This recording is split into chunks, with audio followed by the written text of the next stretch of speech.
What is going on, YouTube? Hope everyone's been having an amazing day. It is yours truly, FFT Trading. Doing a bit of live trading right now. This is one of the trades I'm in, which is a nice trade on gold. I can go over that before we start the video if you guys would like that. But in today's video, I want to go through some mistakes that traders make, which cost them big time. And many traders don't even know that they're really making this kind of mistake because of so much information they get fed to. It just plagues their mind. So, in order to stop yourself from being on that constant hamster wheel of just making mistakes, I'm going to show you how you can level up your trading, recognize the errors that you're making, and put yourself on a path to guaranteed success. Now, I will say, because I do have this trade running, I may be flipping back and forth just a little bit if I need to put another trade on or maybe change my position a little bit. Right now it's being a bit wonky, but still got faith, It'll be okay. And this actually brings me to one of the points that I wanted to speak about.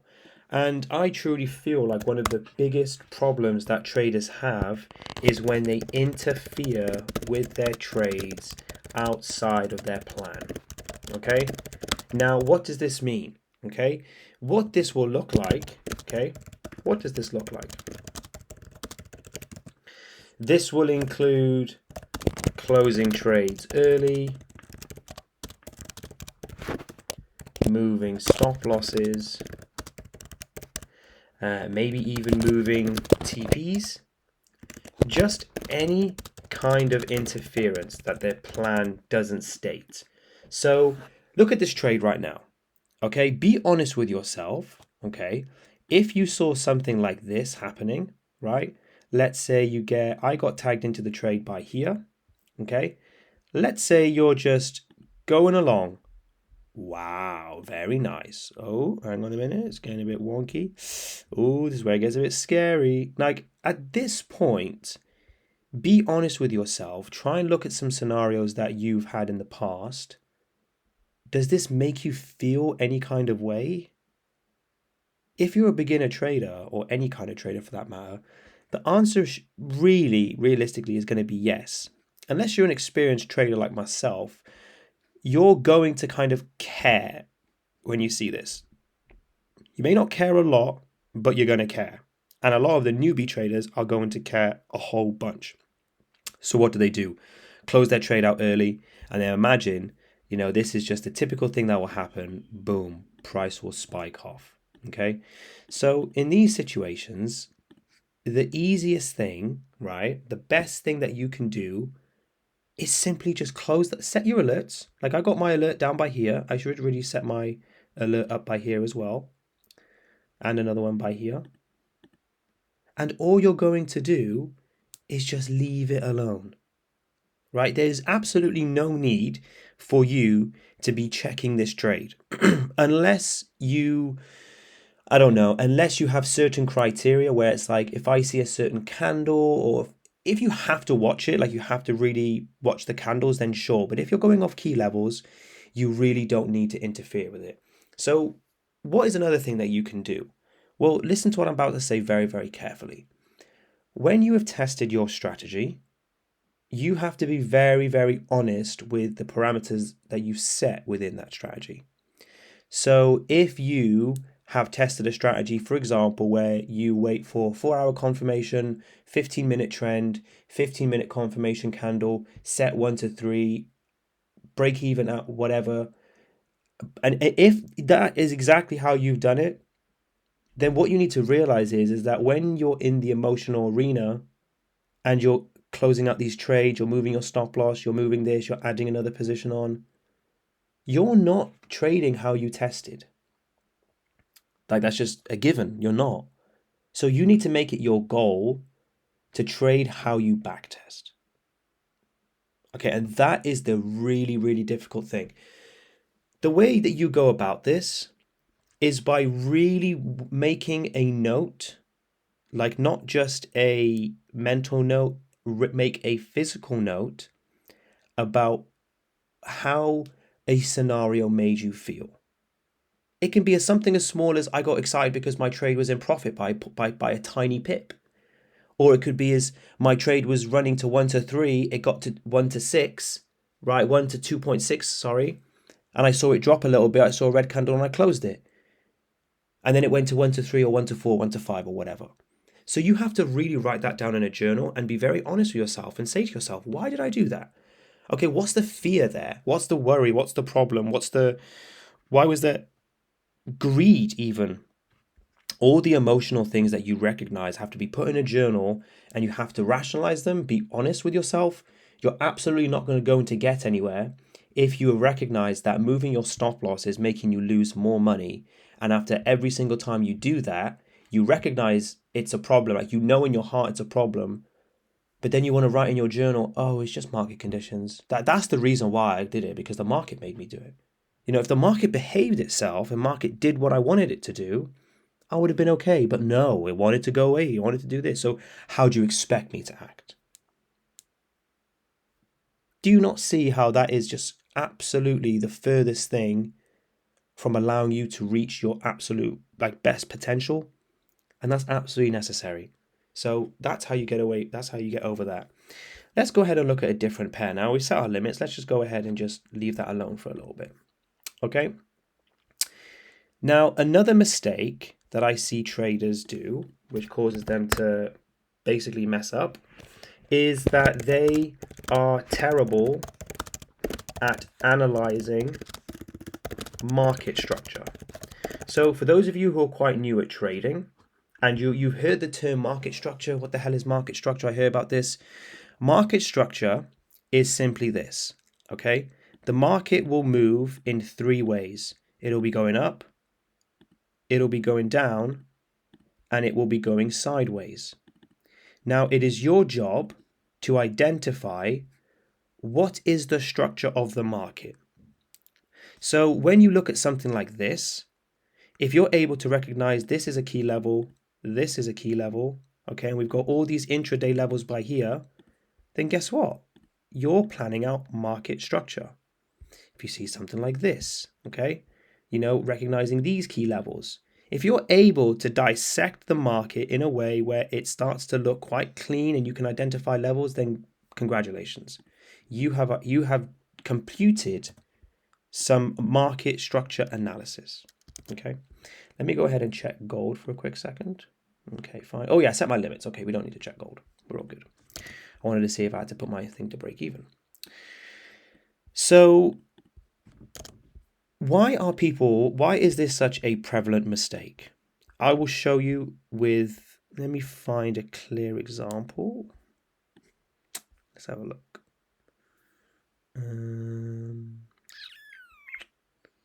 We're getting a bit tricky.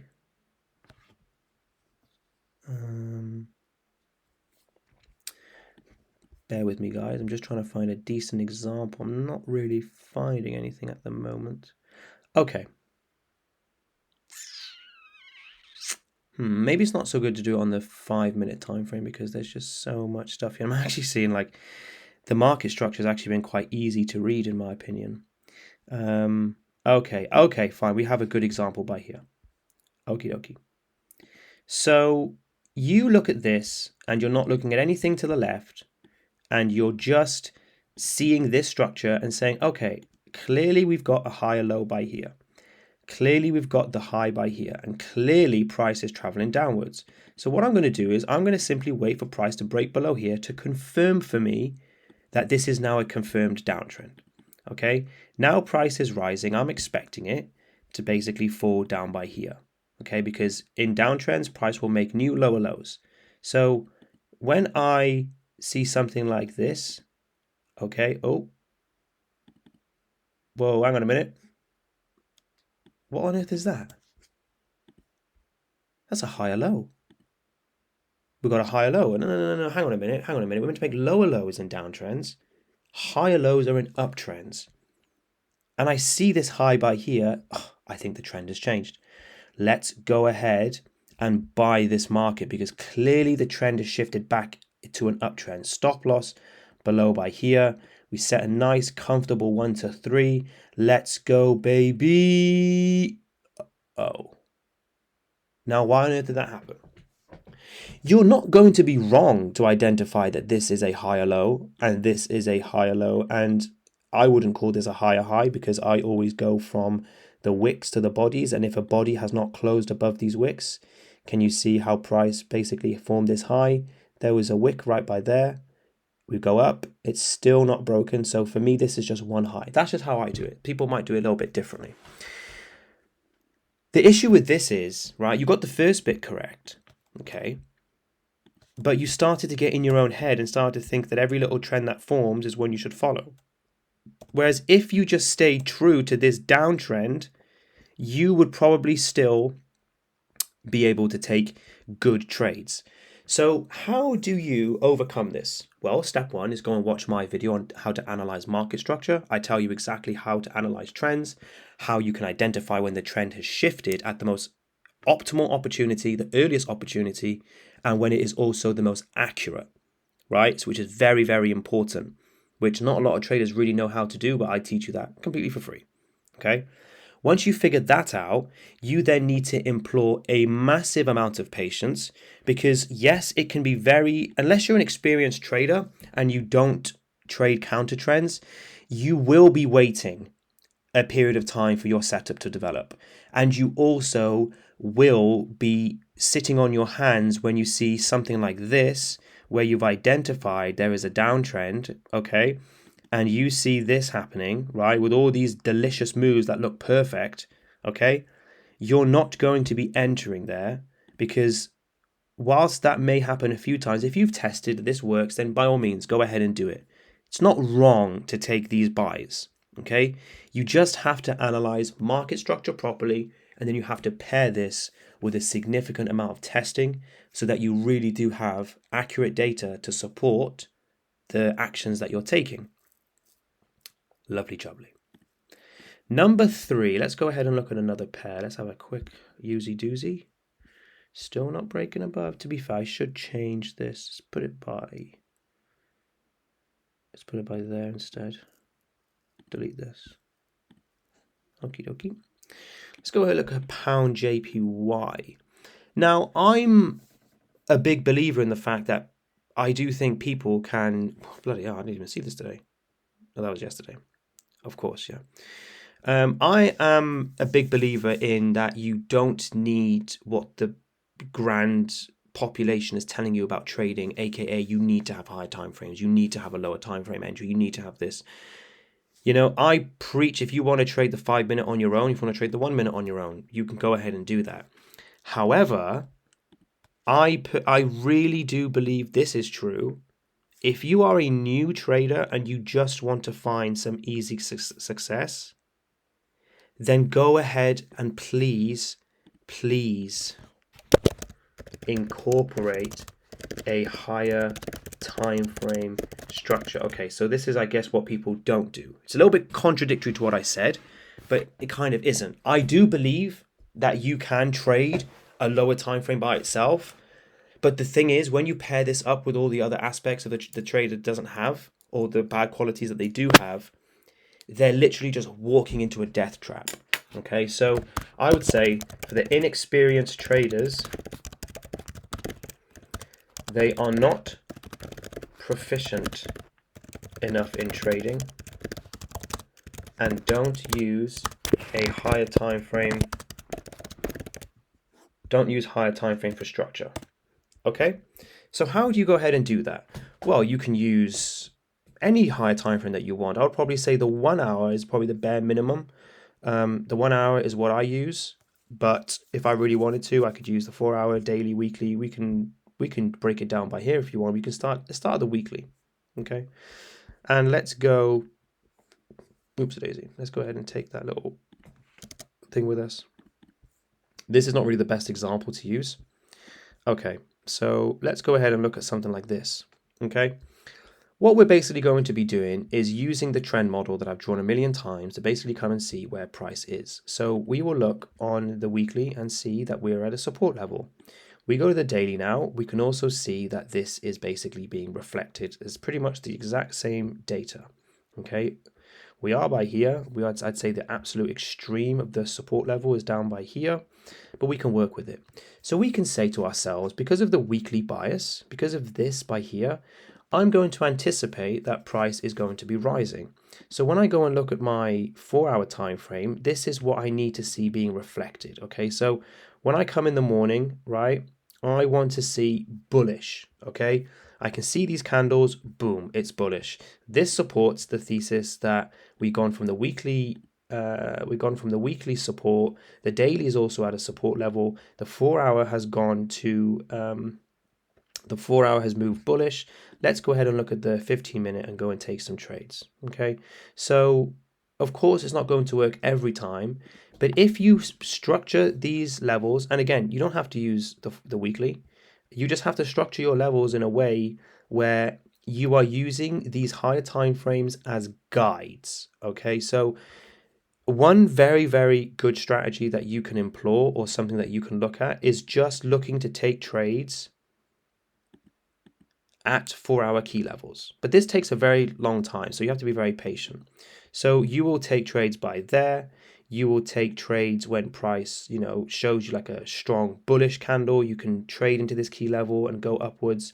You can mark out your other key levels. Just be careful not to go way too far back. Like, you don't really want to use this level because this has absolutely no effect on current price action.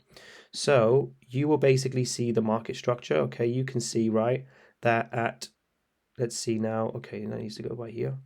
So you can see, right, that price has hit this key level. We can potentially go and trade down by here. So I know that I said trade at key levels. What I meant to say is that you can, basically wait for price to react to a key level and then expect some kind of, movement from it. Now you have to bear a few things in mind with this, is that you're not always going to get, movement like that. Okay, sometimes you might be in that trade and it might stall a little bit. But trust me, if you just incorporate these key levels and kind of watch and see what price is doing around them, and then you go ahead and take your lower time frame trades from there, it'll do you much better, and you'll actually learn a lot more about market structure and how you can trade the lower time frames by itself if you don't want to incorporate any higher time frames. But you got to go through this first. Okay, so let's have a little recap. Okay, hang on. So let's have a little recap. So what did we say? I can't even remember. Big mistake number 1 is interfering with trades. Okay. Solution: practice live trading to mirror your backtesting. Journal and work on your emotions. Okay, number 2 is inefficient market structure analysis. Okay, solution: watch FFT trading video on market structure. I'm telling you, it's everything that is all that you're going to need. Okay, and then number 3, right? Not being proficient enough in trading and not being proficient enough in trading to not use the higher time frame for structure. Okay, solution: study the higher time frames, watch their key levels, and see how price reacts from them. When you are confident, wait for this first to develop before taking your lower time frame trade. Simple as that, guys. So that is me done. I'm going to log off now and just enjoy the rest of my day, as should all of you guys. When you're trading, here's just a little bit of a tip. When you're trading, guys, don't be glued to your charts. Okay, enjoy your life whilst you're trading. All of your dreams are going to be met. You're going to realize all of the money that you wanted to make, and everything is going to work out perfectly for you. But the more you spend glued to the charts, worrying about outcomes, worry about this, the more it's going to negatively affect you. So I really hope this was a good tip for you guys. I really hope that you can go ahead and employ these strategies and these ideas to your own trading.